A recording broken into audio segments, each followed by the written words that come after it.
السلام آگے علیکم. کیسے ہیں بھائی؟ خیریت سے ہیں؟ اللہ یار صاحب آپ کیسے ہیں؟ مولا کا کرام، بہت مہربانی. کہاں سے کال کر رہے ہیں؟ جی میں پاکستان سے بات کر رہا ہوں. خدا آپ کو سلامتی اور عزت دے. حکم کریں بھائی. آمین آمین. جی حضور آیت استخلاف کا شان نزول بیان فرمائیے. بھلے ابھی بیان کرتے ہیں، ٹھیک ہے نا. آئے استخلاف یہ ہے، بھلے وعد اللہ بہت الذین شکریہ. آمنوا منکم وعملوا الصالحات لیستخلفنہم کما استخلف الذین من قبلکم وليمكنن لهم دينهم الذي ارتضى لهم يعبدونني لا يشركون بي شيئا. شان نزول اس کا آپ کو دکھائیں گے ابھی ہم. یہ تفسیر برہان میں اس کی شان نزول ائمہ طاہرین علیہم الصلوۃ والسلام ہے. اگر آپ چاہیں کہ میں آپ کو حدیث دکھاؤں، حدیث بھی دکھا سکتے ہیں. حدیث چاہیے دکھا دوں بھائی؟ جی نہیں یہ اس کے کب آیت نازل ہوئی تھی اور اس کا شان نزول کیا ہے؟ یہ کس اچھی موقع بات، پر نازل ہوئی تھی؟ اچھی بات ہے، وہ آپ کو دکھاتے ہیں. میں وہی دکھاؤں گا جو حدیث میں ہے، ٹھیک ہے نا. اب موقع شاید حدیث میں مذکور نہ ہو، لیکن میں حدیث آپ کو دکھا دوں گا. عزیزو، یہ کتاب ہے تفسیر البرہان، البرہان فی تفسیر القرآن، جزء رابع، چھاپ ہے مؤسسۃ البعثہ فی قم المقدسہ. یہاں پہ صفحہ نمبر 89 میں وعد اللہ الذین آمنوا منکم وعملوا الصالحات. اللہ تعالیٰ نے آپ میں سے جو ایمان لائے ہیں اور عمل صالح بجا لائے ہیں ان کو وعدہ دیا ہے. ان کو کس چیز کا وعدہ دیا ہے؟ لَيَسْتَخْلِفَنَّهُمْ فِي الْأَرْضِ، کہ ان کو زمین پر خلیفہ بنائے. كَمَا اسْتَخْلَفَ الَّذِينَ مِنْ قَبْلِهِمْ، جس طرح ان سے پہلے لوگوں کو خلیفہ بنایا تھا. إِلَىٰ قَوْلِهِ تَعَالَى فَأُولَٰئِكَ هُمُ الْفَاسِقُونَ. ہاں بلی ان کے جو حذف کیا گیا اس میں یہ ہے، جو مصنف نے نہیں لکھا ہے، وہ آیت یہ ہے وَلِيُمَكِّنَنَّ لَهُمْ دِينَهُمُ الَّذِي ارْتَضَىٰ لَهُمْ وَلَيُبَدِّلَنَّهُمْ مِنْ بَعْدِ خَوْفِهِمْ أَمْنًا يَعْبُدُونَنِي لَا يُشْرِكُونَ بِي شَيْئًا وَمَنْ كَفَرَ بَعْدَ ذَلِكَ فَأُولَٰئِكَ هُمُ الْفَاسِقُونَ. اچھا بلی پہلی حدیث اس میں امام صادق علیہ الصلوۃ والسلام سے ہے، وعد اللہ الذین آمنوا منکم وعملوا الصالحات لیستخلفنہم فی الارض کما استخلف الذین من قبلہم. فرمایا کہ ہم الائمہ، ان سے مراد ائمہ طاہرین علیہم السلام ہیں جن کو اللہ نے یہ وعدہ دیا ہے. دوسری حدیث روایت کرتے ہیں امام رضا علیہ الصلوۃ والسلام سے، الائمۃ خلفاء اللہ فی ارض عز وجل فی ارض. یہ حدیث اس آیت کی شان نزول نہیں بتا رہا، بس خلیفہ ہونے کی وجہ سے انہوں نے ذکر کیا اس حدیث کو. اچھا، جو چوتھی حدیث ہے وعد اللہ الذین آمنوا منکم وعملوا الصالحات لیستخلفنہم فی الارض کما استخلف الذین من قبلہم، اور اس کی یہ مقدار جو ہے وَلَيُمَكِّنَنَّ لَهُمْ دِينَهُمُ الَّذِي ارْتَضَىٰ لَهُمْ وَلَيُبَدِّلَنَّهُم مِّن بَعْدِ خَوْفِهِمْ أَمْنًا يَعْبُدُونَنِي لَا يُشْرِكُونَ بِهِ شَيْئًا. نزلت فی الامام المہدی علیہ السلام واصحابہ. امام مہدی علیہ السلام اور اس کے اصحاب میں نازل ہوئی ہے. ابی عبداللہ علیہ السلام اذا كانت ليلة الجمعة اهبط الرب تبارك وتعالى ملكا الى السماء الدنيا فاذا طلع الفجر جلس ذلك الملك عن يمين العرش فوق البيت المعمور ونصب لمحمد وعلي وعلى الحسن والحسين عليهم السلام منابر من نور. جب شب جمعہ ہوتا ہے اللہ تعالیٰ ایک ملک کو بھیجتا ہے بیت المعمور کی طرف، اور وہاں پر طلوع فجر تک کیا ہوتا ہے؟ رسول اللہ صلی اللہ علیہ وآلہ امیر المؤمنین امام حسن امام حسین علیہ السلام کے لیے نور کے تخت وہاں پہ لگائے جاتے ہیں. فیصعدون علیہا، وہ اس پہ بیٹھتے ہیں. وَيُجْمَعُ لَهُمُ الْمَلَائِكَةُ وَالنَّبِيُّونَ وَالْمُؤْمِنُونَ، اور وہاں پر اللہ تعالیٰ ملائکہ، انبیاء اور مؤمنین کا بیت المعمور چوتھے آسمان میں ان سب کو جمع کرتا ہے. وَتُفْتَحُ أَبْوَابُ السَّمَاءِ، اور ابواب السماء کو روز جمعہ کھول دیا جاتا ہے. فَإِذَا زَالَتِ الشَّمْسُ قَالَ رسول اللہ صلی اللہ علیہ وسلم. معذرت کے ساتھ یہ حدیث ختم کروں پھر شان نزول بیان فرمائیے. میں ابھی ایک ایک پڑھنا ہوگا نا. آپ شان نزول کہ آیت کہاں نازل ہوئی، تو مجھے ایک ایک پڑھنا ہوگا، ایک ایک پڑھنا ہوگا حدیث تاکہ اس تک پہنچ جائے. اچھا اجازت دیں میں یہ ختم کر دوں پھر آپ جو کہہ دیں. پھر جب زوال ہوتا ہے روز جمعہ تو رسول اللہ صلی اللہ علیہ وآلہ وسلم دعا کرتے ہیں، یا رب میعادک الذی وعدت فی کتابک، اے اللہ تیرا وعدہ، اپنے وعدے کو پورا کرو جو تو نے اپنے کتاب میں وعدہ کیا ہے. پھر اس آیت کو وہ وعدہ یہی ہے، وعد اللہ الذین آمنوا. ثم يقول الملائکہ والنبیون مثل ذلك، پھر ملائکہ اور انبیاء یہی کہتے ہیں، یا اللہ تو نے جو وعدہ کیا ہے وہ پورا کرو. ثم يخر محمد وعلی والحسن والحسین علیہم السلام سجدا، پھر رسول اللہ صلی اللہ علیہ وآلہ امیر المؤمنین امام حسین علیہ السلام سب سجدے میں جاتے ہیں، سب دعا کرتے ہیں یا رب اغضب، یہ پروردگار غضب کر، فإنہ انتہک حریمک، تیرے دین اور تیرے حریم کا کہ انتہا کی حرمت ہو گئی ہے، وقتل اصفیاء، اور تیرے اصفیاء کا قتل کیا گیا ہے اور ان کو ذلیل کیا گیا ہے، تیرے عباد صالحین کو ان کو ذلیل کیا گیا ہے، فیفعل اللہ ما یشاء وذاک یوم معلوم، پھر اللہ تعالی یوم معلوم میں جو روز قیام امام حجت علیہ السلام ہے اس دن اس وعدے کو پورا فرمائے گا، ٹھیک ہے۔ اب شان نزول میں یہاں پہ کہ یہ آیت کب نازل ہوئی ہے ابھی مجھے ان حدیث میں نظر نہیں آ رہا کوئی ایسی حدیث کہ شان نزول یعنی کس موقع پہ نازل ہوئی ہے، لیکن کس کے لیے نازل ہوئی ہے، اس کے مصادیق 12 امام علیہ السلام ہے، جی جناب، اور رسول اللہ صلی اللہ علیہ وسلم، حکم کریں۔ اچھا، اس کا شان نزول تفسیر مجمع البیان میں تو بیان ہوا ہے، اور تفسیر نمونہ میں بھی اس کا شان نزول بیان ہوا ہے۔ اگر کیا آپ مجھے وہاں سنا ہے سے نا، پڑھ اس دیں گے، کیا ہے وہاں پر کون سی حدیث ہے؟ نہیں آپ وہاں سے بتائیں۔ پڑھ دیں گے تو بڑی مہربانی ہوگی نا۔ نہیں ابھی میرے پاس وہ تو مجمع نہیں ہے البیان سے۔ تفسیر مجمع اب کیا نکال دوں، آپ کو پتہ آپ سنائیں بھائی، اب آپ کو جب پتہ آپ سنائیں، اب میں کتاب پہ کتاب کیسے کھول دوں، اتنے کتابیں کھول دوں؟ اب میں نے تو بیان کیا شان نزول ائمہ طاہرین علیہ السلام ہے، اس میں کوئی اختلاف نہیں ہے شیعوں کے متعلق، شان نزول شان میں کوئی نزول اختلاف نہیں ہے نا، یہ تو یہ ہے کہ اہل تشیع حضرات کے نزدیک میرے علم کے مطابق تو یہ ہے کہ یہ امام مہدی کے لیے نازل ہوئی ہے۔ نہیں، 12 اماموں کے لیے، 12 اماموں سب کے لیے، لیکن اس کی تعویل آپ نے اور اس کی جو 3 تحقیق، مرتبہ آپ نے فرمایا ہے، میرے پاس آپ کے ویڈیوز جو ہیں نا، بیانات ہیں، آپ نے فرمایا کہ یہ امام مہدی کے لیے نازل ہوئی ہے، امام اور مہدی علیہ تفسیر قمی میں بھی السلام یہی کے ہے نا، وقت، نزلت فی قائم من آل محمد۔ جی یہ تمکین دین جو ہوگا ان کے وقت، ان کے زمانے میں وہ پورا ہو جائے گا، وہ پورا ہو جائے گا، صحیح ہے۔ اشکال کیا ہے آپ کا، تفسیر مشکل قمی کیا ہے میں تو یہی ہے نا، نزلت آپ فی کا مشکل قائم کیا من ہے؟ آل آپ یہ محمد۔ کیا آپ کے خیال میں یہ ہے کہ مثلا ظاہری حکومت 11 اماموں کو نہیں ملی، صرف ایک کو ملی، یہی مشکل ہے آپ کا؟ یہی مشکل نہیں، ہے؟ یہی مشکل نہیں ہے۔ اہل مشکل کیا تشیع ہے؟ حضرات نے یہ آیت استخلاف صرف اور صرف امام مہدی پر فٹ کی ہے نہیں نا، نہیں نہیں، نزلت فی غلط ہے، قائم من آل غلط، محمد، تفسیر نہیں نہیں نہیں نہیں، قمی آپ میں ہے نا۔ سمجھ نہیں رہے، میں نے اتنے احادیث دکھائے کہ سب 12 امام ہیں، ایک بعد ایک، دوسرے تیسرے، اس میں یہ ہے اس کہ کو آئے، مولانا باقر مجلسی نے ضعیف کہا ہے نا، جس روایت کو آپ نے پڑھا نا، ام اجازت الائمہ، دیں آپ مجلسی صاحب کے اس کو مولانا موارد، باقر مجلسی نے مجلسی صاحب ان سب احادیث کو صحیح سمجھتے ہیں، مجلسی صاحب وہ ان سب مرات العقول میں احادیث تو کو، ضعیف کہا ہے نا، اس کو مرآت آپ نے کہا نا کہ العقول یہ میں، 12 ائمہ کے بارے میں اچھا آپ نازل بات ہوئی ہے، کریں پھر مجھے بات کرنے اس دیں۔ کو مولانا باقر مجلسی نے مرات العقول میں اس حدیث کو جو آپ نے فرمایا کہ یہ 12 ائمہ کے لیے نازل ہوئی ہے، اس کو مولانا باقر مجلسی صاحب نے ضعیف کہا ہے، اچھا اور اب اہل تشیع حضرات اس بات پر متفق ہیں کہ یہ امام مہدی کے لیے نازل ہوئی ہے، تفسیر قمی ہو، تفسیر صافی ہو، تفسیر مجمع البیان ہو، تو اس میں یہی ہے کہ نزل فی قائم من آل محمد، امام مہدی کے لیے یہ نازل ہوئی ہے، کیونکہ 11 ائمہ کے ادوار میں یہ جو اللہ تبارک تعالیٰ کے وعدے ہیں،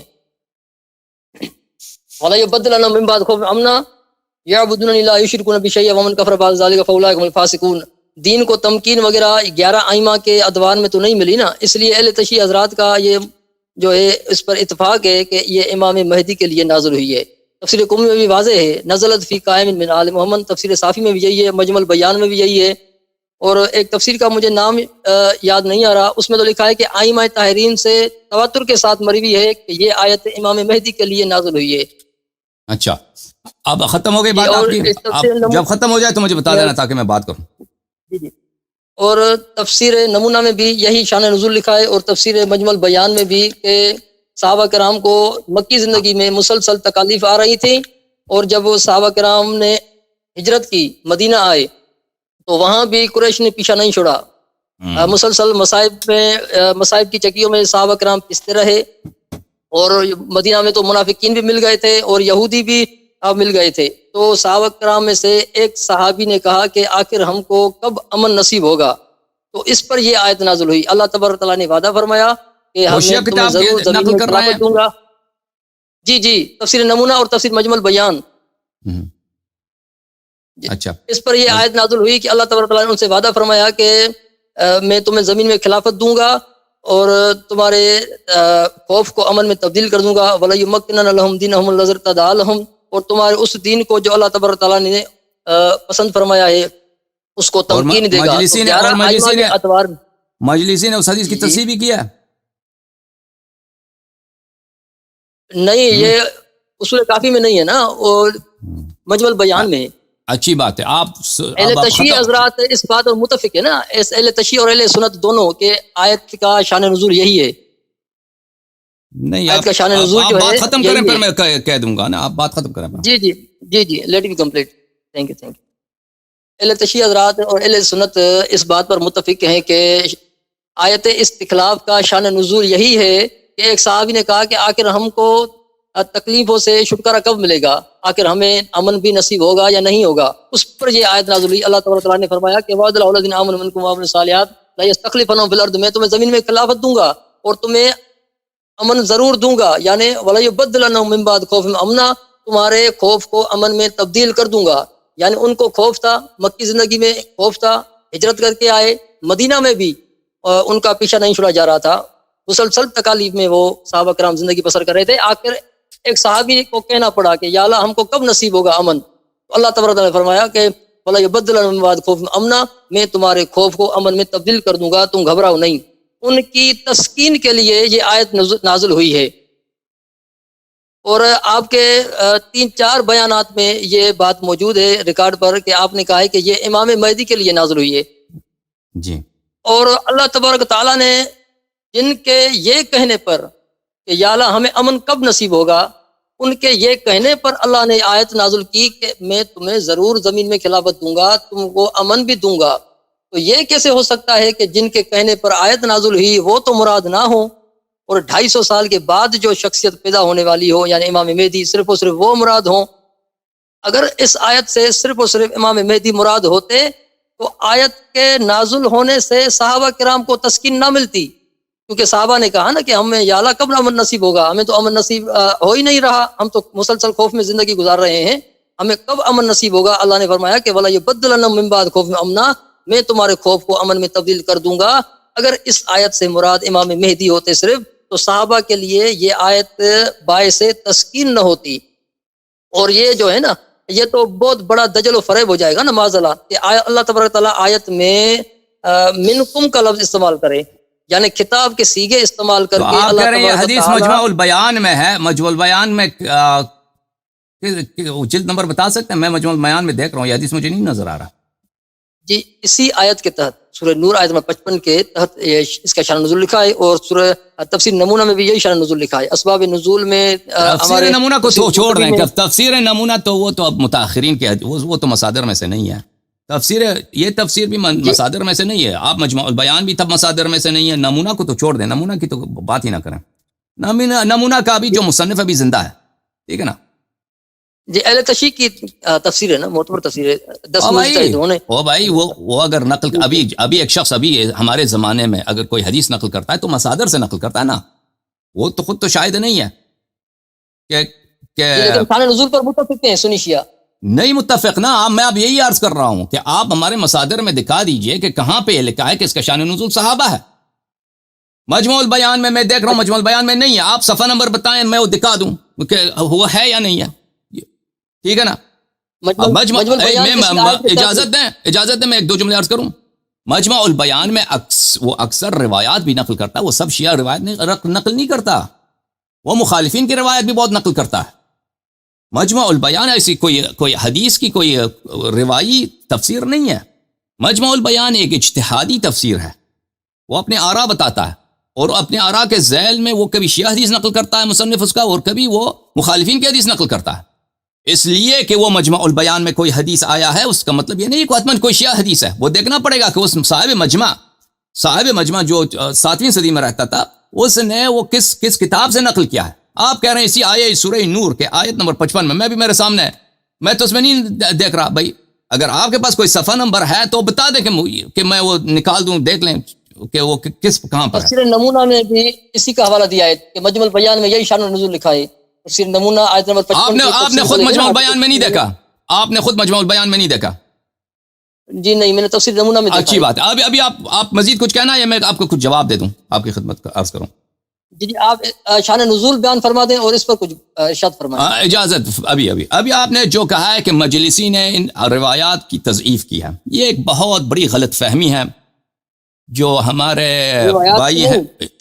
بھائی صاحب بات کرنا ہے، حضرت بھائی صاحب بات کرنا ہے. آپ سمجھے نہیں نا، میں نے جو کہا آپ سمجھے نہیں. روایات کی سب کی نہیں، یہ جو آپ نے فرمایا کہ یہ آیتیں میں سمجھ گیا بھائی. اور بھائی میں اگر غلط سمجھاؤں، اگر میں غلط سمجھ گیا تو پھر آپ بعد میں کہتے ہیں کہ یہ غلطی کی آپ نے. اب مجھے بات کرنے دیں. فی الحال آپ، میں نے تو کچھ بولا بھی نہیں ہے نا، آپ کہہ رہے ہیں کہ میں غلط سمجھاؤں. مجھے بات کرنے دیں تاکہ میں کہہ دوں کہ میں کن باتوں سے اتفاق کرتا ہوں، کن باتوں سے اتفاق نہیں کرتا. دیکھیں عزیزو، یہ ایک بہت ہی بڑی غلط فہمی ہے جماعت مخالفین میں کہ وہ مرآت العقول میں مراجعہ کرتے ہیں. مجلسی نے اگر کہہ دیا ضعیف ہے تو کہتے ہیں یہ دیکھو یہ حدیث شیعوں کے ہاں ضعیف ہے. مجلسی نے اگر کہہ دیا کہ وہ صحیح ہے، وہ کہتے ہیں یہ شیعوں کے ہاں صحیح ہے. اسی طرح موثق وغیرہ. حالانکہ یہ لوگ نہیں جانتے کہ شیعوں کے پاس اور مجلسی خود کے پاس تصحیح کے دو مختلف معیار ہیں. ایک معیار ہے مجتہدین اہل الرائے کے معیار پر، وہ جو مرآت العقول میں لکھا ہے اس کے ہر حدیث کے ذیل میں صحیح ہے یا مجہول ہے یا ضعیف ہے، وہ مجتہدین کے معیار ہے. لیکن مجلسی خود اس معیار سے اتفاق نہیں کرتا. اس نے کتاب لکھا ہے، وہ اس کتاب میں وہ یہ چاہتا ہے کہ وہ جامع کتاب ہو، یعنی اگر مجتہدین بھی اس کتاب میں رجوع کریں ان کے معیار کے مطابق ان کو بھی آسانی ہو تحقیق میں، لیکن وہ خود اس معیار کو نہیں مانتا. یہ نہایت اہم بات ہے. اور یہ معیار جو مجتہدین کا ہے یہ شیعہ محدثین کے ہاں مرفوض ہے، مردود ہے. ملاحظہ فرمائیے کتاب ملاذ الاخیار فی فہم تہذیب الاخبار تالیف العلامہ المجلسی الجزء الاول. یہاں پر ملاحظہ فرمائیے کہ صفحہ نمبر، آپ کی خدمت میں عرض کروں، صفحہ نمبر 27 میں والذی یقوی عندی، جو میرا اپنا عقیدہ ہے، وَأَوْرَدْتُ دَلَائِلَهُ فِي الْكِتَابِ الْكَبِيرِ، اور اس کے دلائل میں نے اپنے بڑے کتاب بحار میں نقل کیا. ان جميع الاخبار الموردہ فی تلک الاصول الاربعہ وغیرہ، کہ تمام احادیث جو ان 4 کتاب حدیث میں، 4 کتاب حدیث کون سے ہیں؟ اصول اربعہ کلینی کی کتاب، صدوق کی کتاب من لا يحضر الفقی یعنی الکافی، من لا يحضر الفقی، تہذیب استبصار، یہ سب وغیرہ.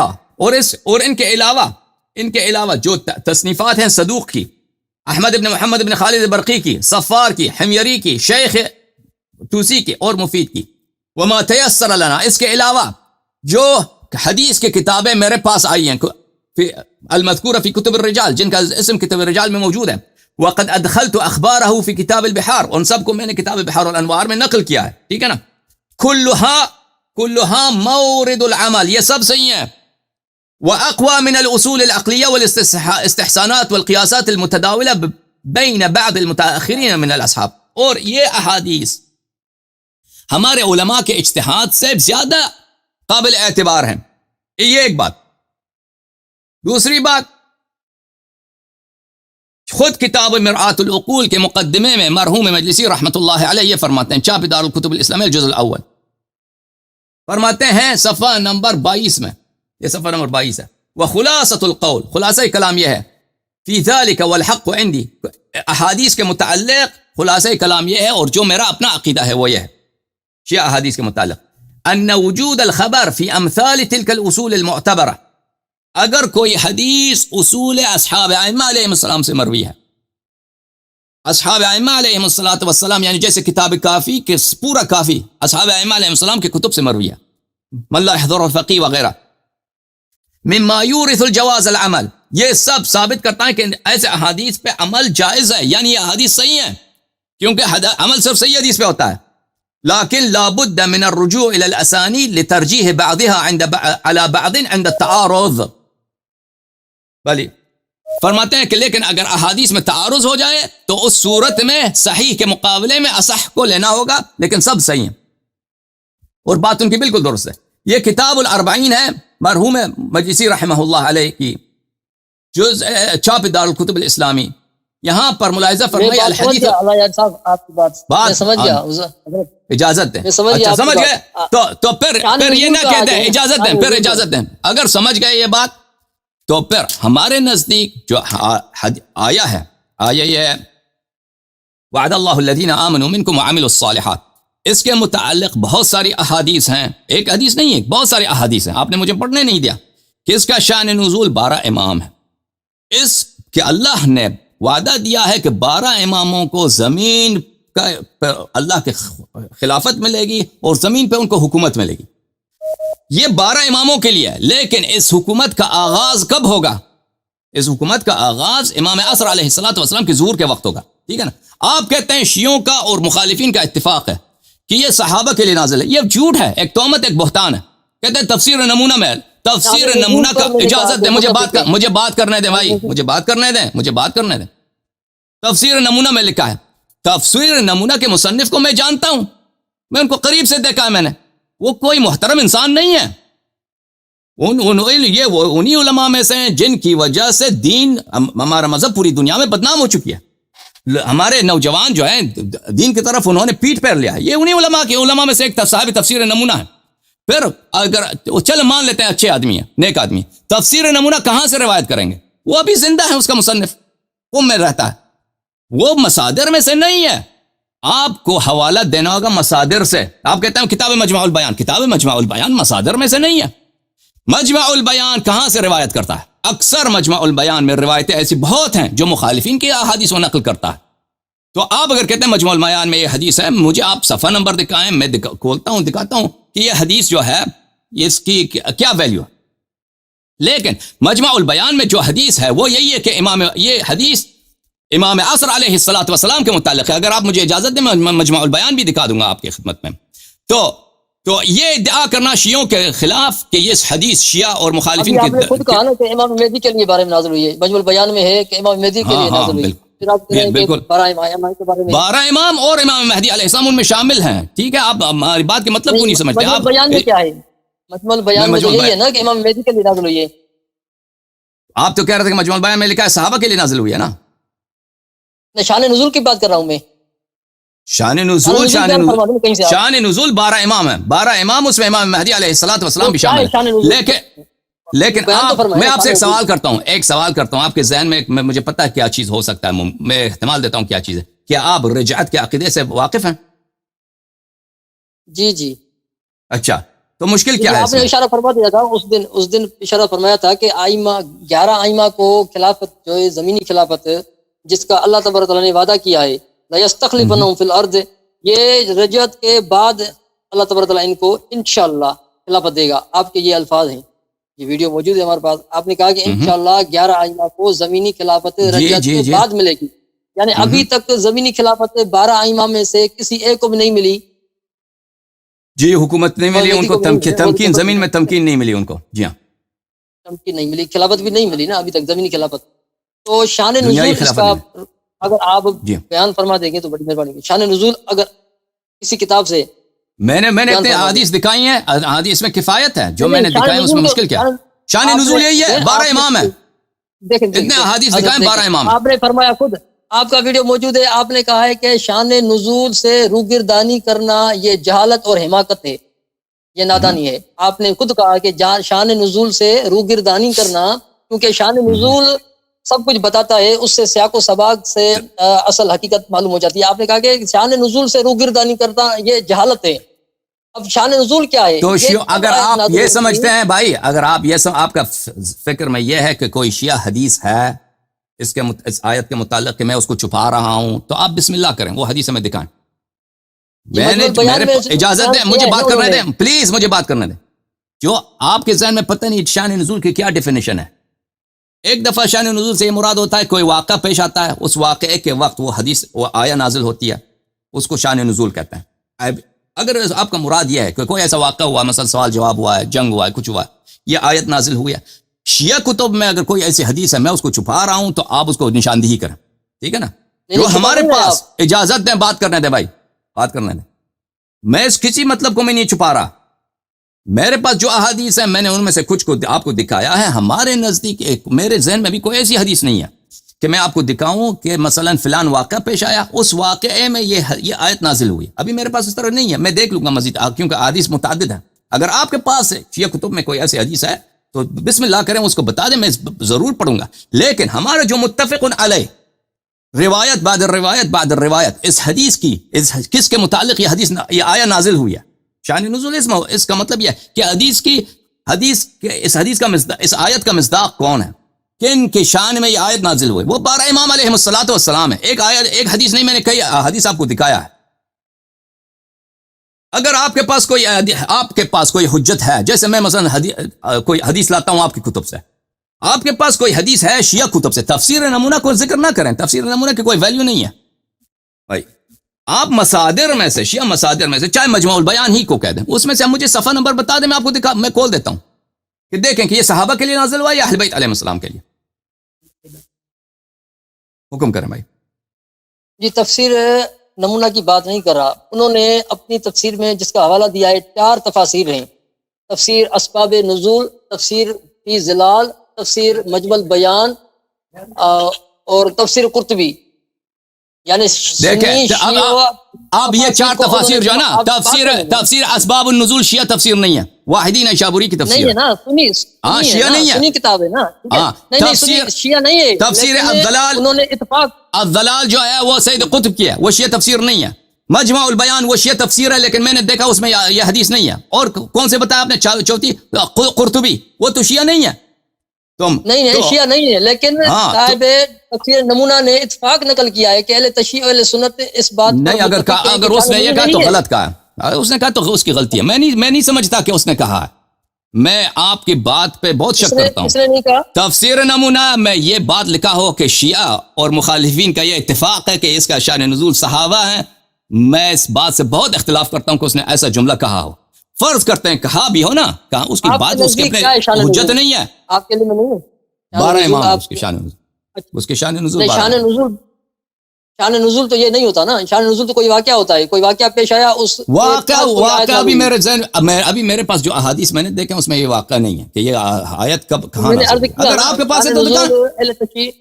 یہ یہی ہے نا اہل تشیع حضرات، اہل سنت حضرات، تو کتاب بتائیں نا. مجمع البیان میں حضرت، مجمع البیان میں، مجمع البیان میں بتائیں کس صفحہ، میں بھی کھول دوں گا مجمع البیان، بتائیں کس جلد میں، کس صفحے میں.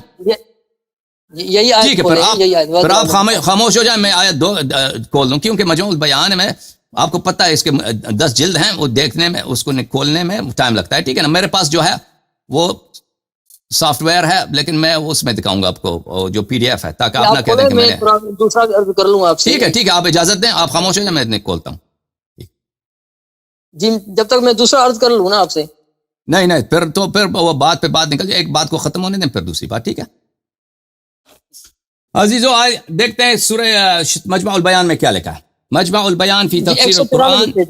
مل گئی. جی تب یہ چھاپے دار العلوم بیروت کتاب میں، بیروت لبنان میں ایک کتاب چھپی ہے. ملاحظہ فرمائیے یہاں پر یہ ہے بھلے صفحہ نمبر 161 میں، اعوذ باللہ من الشیطان الرجیم، صفحہ نمبر 161 میں شروع ہوتے ہیں. یہاں پہ 3-4 آیتوں کا انہوں نے اکٹھے تفسیر کیا. وَأَقْسَمُوا بِاللَّهِ جَهْدَ أَيْمَانِهِمْ، یہاں سے شروع کرتے ہیں وہ. پھر ہمارا جو مورد نظر ہے یہ آیا ہے، آیت نمبر 55. ٹھیک ہے نا.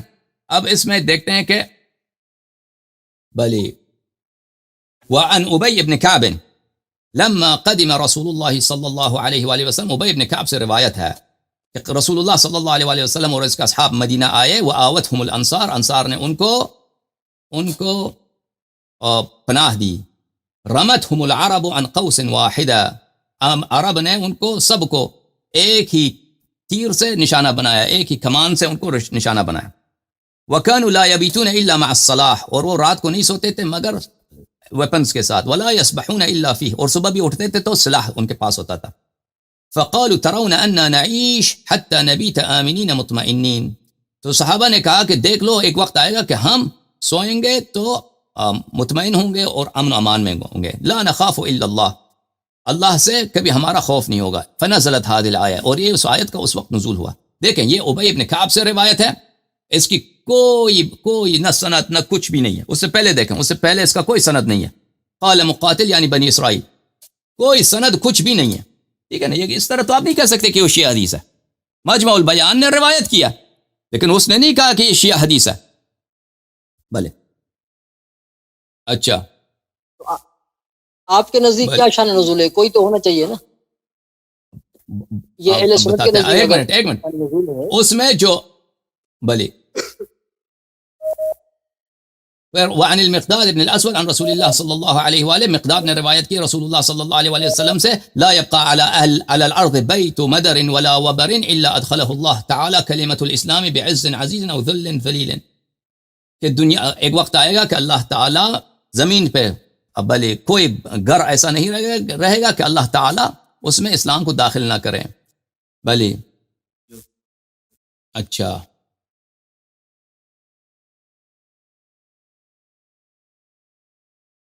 پھر اس میں کہتے ہیں والمروی عن اہل البیت علیہم السلام، جو یہ مخالفین کی روایت، اہل بیت علیہ السلام کی جو روایت ہے وہ یہ ہے انہا فی المہدی، اہل بیت علیہ السلام کی جو روایت ہے یہ مہدی علیہ السلام میں نازل ہوئی ہے. وروى العیاشی باسنادہ، عیاشی نے اپنے اسناد سے عن علی بن الحسین، امام زین العابدین سے روایت کیا ہے انہو قرأ هذه الآیہ، کہ انہوں نے یہ آیت تلاوت کی اور فرمایا ہم واللہ شیعتنا اہل البیت، یہ ہمارے شیعہ ہیں، یفعل اللہ ذلك بہم علی یدی رجل منا، اللہ تعالیٰ ان کو یہ احسان ہمارے ایک مرد کے ذریعے کرے گا، وہو مہدی هذه الامہ، اور وہ یہ امت کے مہدی ہیں. وهو الذي قال رسول اللہ صلی اللہ علیہ وآلہ، رسول اللہ صلی اللہ علیہ وآلہ وسلم نے ان کے متعلق کہا لو لم يبق من الدنيا الا يوم واحد، اگر دنیا کی عمر سے ایک دن بھی نہ بچے، لطول اللہ ذلك اليوم حتى يلي رجل من عترتي، اللہ تعالیٰ اس دن کو اتنا لمبا بنا دے گا کہ بلی کہ ایک شخص میرے عترت سے وہ حکومت کرے گا زمین پر، اسمہ اسمی، اس کا نام میرے نام ہے، یملأ الارض عدلا وقسطا كما ملئت ظلما وجورا، کہ وہ زمین پہ حکومت کرے گا اور زمین کو عدل و داد سے، عدل سے، انصاف سے بھر دے گا. وروی مثل ذلك عن ابی جعفر علیہ السلام و ابی عبداللہ علیہ السلام، بلی اور یہی روایت ہے ابو جعفر امام باقر علیہ السلام سے اور امام صادق علیہ السلام سے. فعلى هذا، اس لیے یہ ہے ان کا قول بھائی، فعلى هذا يكون المراد بالذين آمنوا منكم وعملوا الصالحات النبي واہل بیتہ صلوات الرحمن علیہم، پس اس لیے اس آیت سے مراد کون ہے؟ مجمع البیان نے بھی یہی فرمایا، اس آیت سے مراد نبی صلی اللہ علیہ وآلہ وسلم اور اہل بیت علیہ السلام ہے، صحابہ نہیں ہیں. وتضمنت الآیہ، اور آیت متضمن ہے کس کا؟ البشارۃ لہم، البشارۃ لہم، خوشخبری کس کے لیے؟ نبی اور اہل بیت علیہ السلام کے لیے، بالاستخلاف والتمکن من البلاد، کہ یہ زمین کے وارث بنیں گے، زمین کے وارث بنیں گے اور زمین پہ ان کی حکومت ہوگی، زمین پہ ان کا پاور ہوگا. وارتفاع الخوف عنہم عند قیام المہدی منہم، اور خوف ان سے ہٹ جائے گا مہدی علیہ السلام کے قیام کے وقت. تو پتہ چلا کہ آپ غلط بیانی سے کام لے رہے تھے کہ مجموع البیان میں بھی وہ نہیں ہے نا، مجموع البیان میں بھی یہی ہے کہ اس کا شان نزول اہل بیت طاہرین علیہم السلام ہے. ختم بات، اور حکم کرو. اچھا میں عرض کر لوں، اب بولیں. مجموع البیان میں جو آپ نے شان نزول بیان فرمایا، یہ وہی شان نزول ہے جو میں نے عرض کیا، اس کے علاوہ نہیں ہے، ٹھیک ہے نا حضرت؟